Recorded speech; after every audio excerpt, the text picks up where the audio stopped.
Welcome to the Dialogue Project podcasts. 1, 2, 3, 4, 5, 6, 7, 8, 9. As often as I can, I rehearse what I'm going to say first. Right, so grab a seat, doesn't matter which one you sit in. Okay. Hello. 10. Spontaneous. So, how we start this is by you saying your name over and then counting to 10. I don't go, extreme with anyone, no. Yeah. But they just feel that I care. Yeah. That's all it is. Because I do. I don't regret it. Should I say my name first? Yes, please. Okay.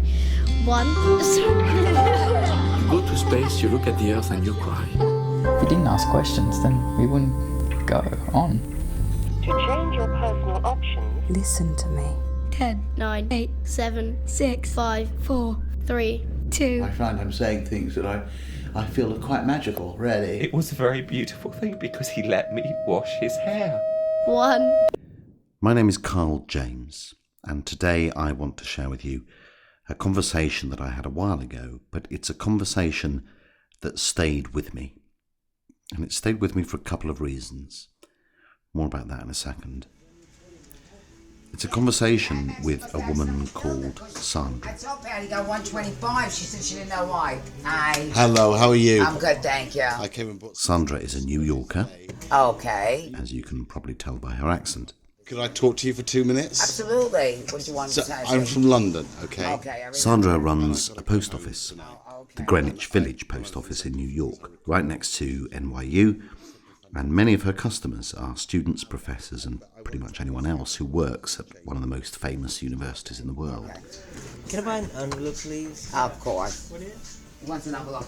And I want to share this conversation A4 size. for two reasons. The first reason is simply the sound of her voice.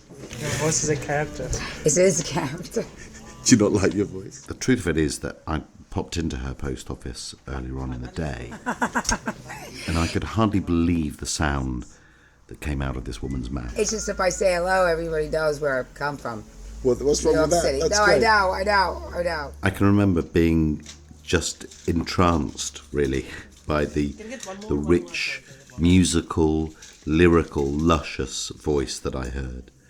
The kind of voice that's just irresistible to listen to. And to be honest, it's the kind of voice you just have to record. It's too good to miss. Want to record a few things? Yeah. Can All I right. ask you some I questions? don't mind. So sure, that's Great. fine. So- Okay. But the second reason I wanted to share the conversation is not so much about how Sandra sounds, it's about who she is. She's a fantastic woman. She has an incredible positive outlook on life and an energy that belongs to someone much younger than her years. She carries with her such warmth, such humour, and such vibrancy. And I love it when I meet people like that, particularly strangers.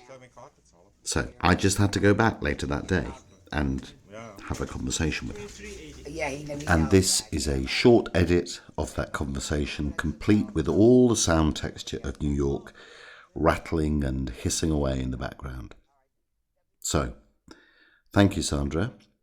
Here's the conversation, and it's called If I Wasn't Optimistic.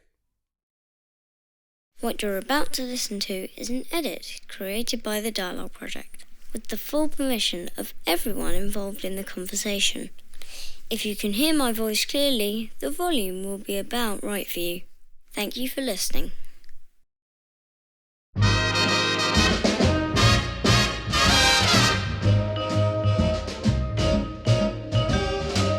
You make me feel so young. See, I think New Yorkers are really kind, and people don't realize that. And every time I see you grin, I'm such a happy individual. But the village, I don't know, for some reason, when I go uptown or I go downtown, you don't have that, like, more of a community. Yeah. There's more of a community here. Yeah. Because that's more, like, uptown is working people and... Yeah. Downtown, it's so much more, I know, busy. Yeah. But see, maybe because I'm so used to the village, so when I go downtown, I feel really confused. Yeah. I really am. Really? Even after all this time? Yeah, and then when I went down there, like a few months ago for my driver's license, I felt like crying because I got kind of lost down there. So I looked up, And I was looking for the Twin Towers. I said, oh my God. Oh, I'll just look up. I'll tell you about the Twin Towers and I'll know where I am. And that made me cry. You and I are just like a couple of tots. So how do you feel about your grandchildren growing into this world then? Because I've got kids myself now, and it's... To me, it's good. They have an easier life, of course, like with all the things that we have today. But also, I think it's a harder life, and there's too much, I think, pollution and whatever's going on in this world that nobody wants to stop. Because my mother is 92. Is she? And healthy. So Wow. that means something was right back there then.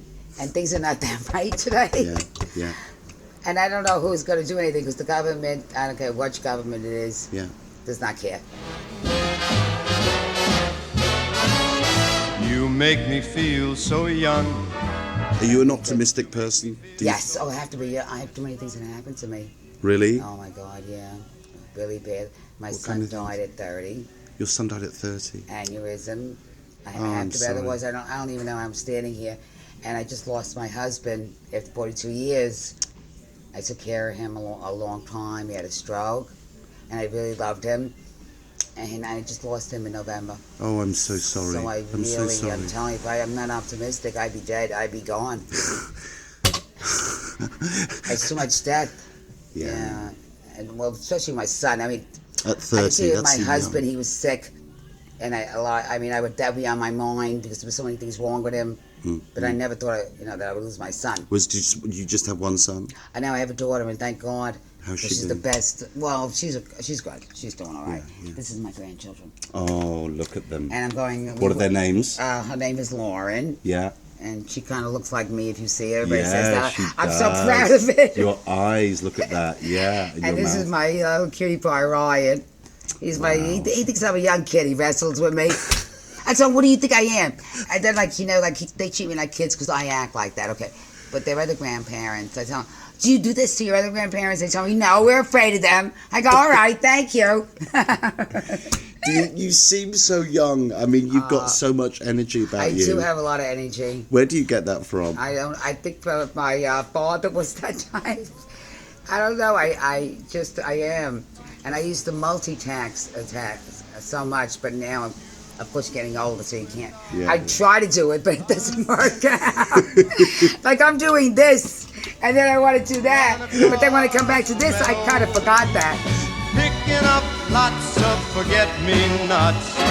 You make me feel so young. And there was something like I met so many interesting people along the way here. So even Tom Keneally. Yeah.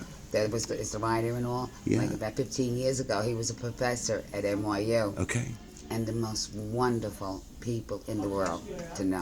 Really? Oh my God, they were like. What was he like? Talking to you, so personable. So like you, if he was standing here now, you have this enormous conversation. Yeah. Just the things that went on in the store. Yeah. 20 years. I mean, yeah. You've seen it all. Yeah, I think so. Yeah. Have you travelled much out of... I haven't, and I'm going to try to do a little bit now because of my situation with my husband. Your husband, of course. Yeah. So I'm going to try to do a little bit now. Did you travel with him? Did you travel out of the country? No, because of his situation of being... He had a stroke. Okay. So how old was he when he had a stroke? 55, young, and I was 47, so I was young. Oh, wow. Okay. So I had enough energy to take care of him. This is him. I think let me his see a picture might be... is it something over there? Unless we lost it. I don't see it. No, we had a frame up when the... And you ran the business together, did you? Well, I started the business. He worked for the telephone company, and then he retired. And then I had a small store in the next block. I'm doing it over 25 years. So then we moved here, and he was extremely handy, and he did too much work. Yeah, He did almost all things because of the money, the situation. He really did too much. Yeah. And that's when he stopped. But then 2 years later, is when he had a stroke. So, but I live in a neighborhood, as I said. So that's why I didn't have to give up the business. Yeah. It was all right. Like we would go back and forth. And do you have? Sounds like you look after lots of people. Do you? Who looks after you now? Nobody. No, not my daughter. Him. Yeah. I have a lot of loving people. Yeah. Around me. Yeah. Really, and I'm so fortunate to have extremely nice workers at this moment. Yeah. We didn't. Okay. in the past. We did and didn't. Yeah, It was okay. on and off. Okay. But I'm very fortunate now to have my husband loved him. Oh, that's This very nice. young fella right here. That's He's from very Turkey. In fact, I got a couple of them from Turkey extremely. Well, I think it's Mediterranean, a warm feeling. I don't know what it is. Yeah, but yeah. We just got like a real good friendship and all. That's very nice. That's very And I nice. do like helping.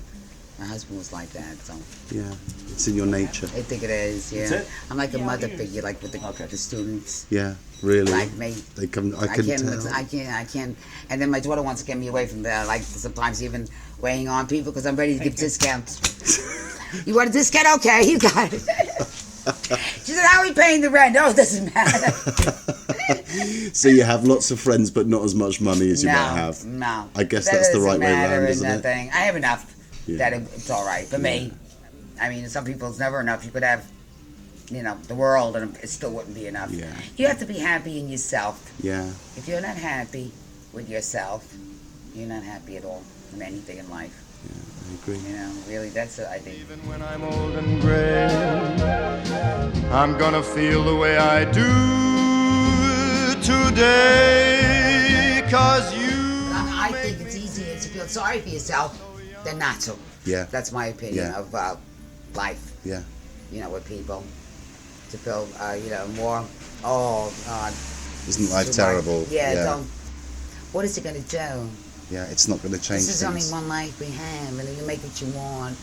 And I know I went through a lot, but it's still. You love life. I can tell you really. I mean, you are very alive as a person. Oh, God, thank you. You make me feel so young. I really don't socialize that much. People, hello, and how are you? Well, you But socialise in your work, don't you? That's right. But they feel it. I don't go, in extreme with anyone. No. Yeah. But they just feel that I care. Yeah. That's all it is. Because I do.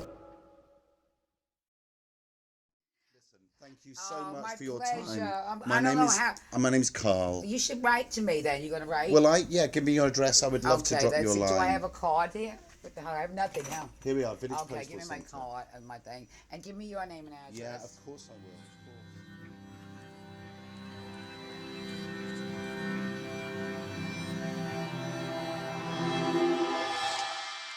Thanks for listening.